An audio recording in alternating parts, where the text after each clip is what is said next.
Thank you.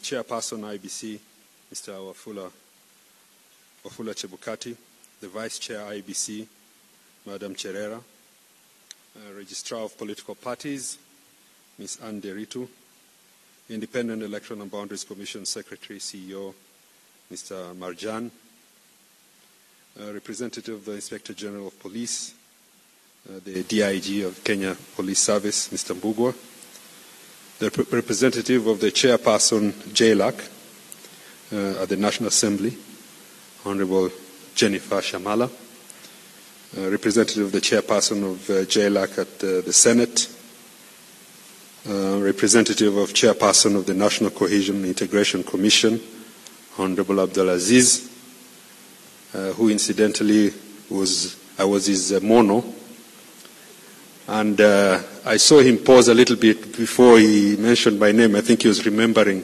the hot ujis I used to take to his, when he was bullying me. Chief Registrar of the Judiciary, Ms. Anna Madi, her representative, representative of the United Kingdom High Commission, CEO Council of Governors, Mary Mwiti, representative of the PS Foreign Affairs, the Honorable Ambassador, distinguished guests, ladies and gentlemen, good afternoon. First, on the onset, I wish to send the apology of the DPP Ghana to the chair. She was unable to make it here today as she had gone out of town for some work. She cannot make it on time, so I want to send our apologies. Honorable Chair, it's a great honor and privilege to join the IBC today as you launch the Election Security Arrangement Project, ESAP, manuals, which are aimed at enhancing our collaboration as partners from the administration of justice sector to facilitate a coordinated election security plan ahead of the forthcoming general elections in August 2022. I want to most sincerely thank Mr. Chebukati for allowing me to be part of this important occasion. I had asked myself why I was the chief guest, but it is very clear after he put me on the spot. So I'll be prepared for those cases, Honorable Chair, and I'll be eagerly waiting for the files. I just hope we have the evidence to prosecute. As we gather here today, we are cognizant of the fact that elections are not a one-day event, but a process which involves many steps preceding the election day, and that security is a constant variable in all these steps. A secure electoral process is critical to all stakeholders and also to our national interest. The launch of these EASP manuals comes at a moment when the electoral campaigns are getting intense, and many other times the fleeting emotions of the moment get the better of political players, resulting in threats to our individual or collective security. During such times, we are called to vigilance as justice sector actors, and a process such as this is key in keeping us engaged and alert.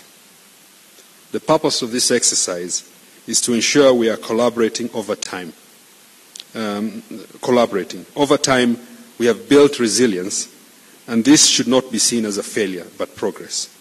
The different arms of government and institutions are able to come together and produce a concerted effort towards realizing a free, fair, peaceful, and just electoral process. While electoral insecurity remains a huge threat to the advancement of our security, it is not a threat unique to us. In recent years, we have witnessed electoral insecurity even in the most stable and developed democracies, and the lessons learned is that when institutions are deliberately disempowered and our worst impulses go unchecked, we become susceptible to electoral conflict and insecurity. Left unaddressed, electoral conflict and insecurity can be used as a political tactic to influence electoral outcomes, thereby undermining democracy. I want to differ with my senior Honorable Abdulaziz from NCIC. We cannot fault the intelligence as we are not privy to whether information was shared or not. Even advanced democracies and countries cannot boast to have actioned every intelligence shared. I am certain that information must have been shared, but events changed, and generally, intelligence is not a witch doctor looking, or an intelligence officer is not a witch doctor looking into a crystal ball. Once intelligence is shared, it's up to the various arms to take action. Intelligence is limited to those who need to know. And sometimes even the ODPP is not part of the clients of NIS, for example. So we cannot say that intelligence was not shared.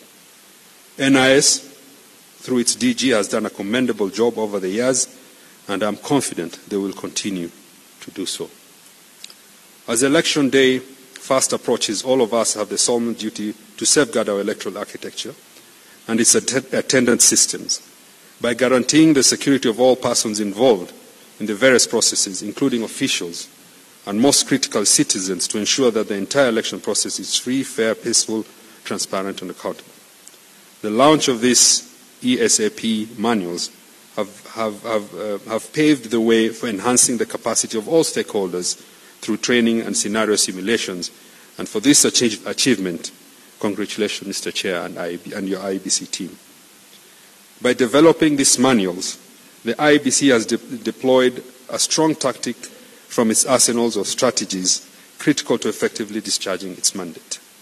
Indeed, these manuals resonate with our strategic commitments to focus and equip ourselves with the necessary tools at the ODPP and to mitigate any eventualities that may be detrimental to the credibility of the electoral process. Effectively executed, the manuals will enhance our vigilance and readiness to detect and prevent any security breaches pre, during and post elections. And I think we have the commitment from the National Police Service. As prosecutors, we laud the launch of these manuals and congratulate the IBC for its commitment to adopting such robust, progressive and specialized policies and strategies.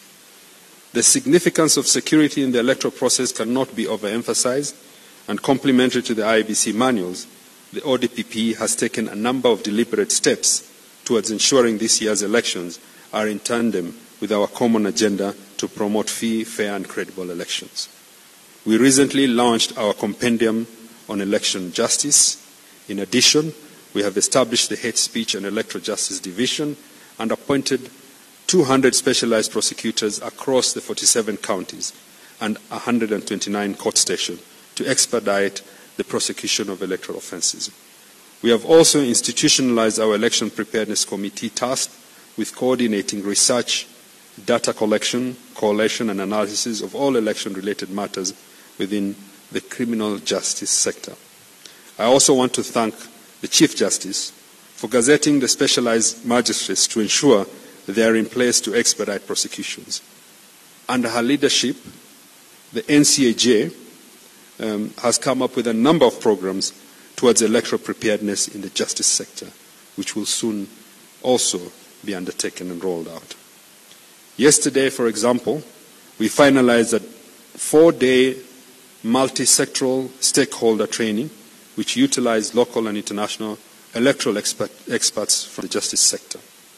I know that our spirit of collaboration, coordination and cooperation is strengthened and enhanced from the knowledge and skills gained during that training, and will further serve to complement the sector-wide objectives of the Election Security Arrangement Project manuals. As a country, the democracy we enjoy was a result of great sacrifices by patriots. And the honor we can bestow upon their struggles is to ensure that in our lifetimes, as we work and serve within the institutions represented here, the quest to continually improve and safeguard our democracy is among our highest aspirations. We enhance our democracy when we recognize the importance of continuous learning and the role of specialized training programs, plus institutional capacity building, and go ahead to collaborate to achieve this.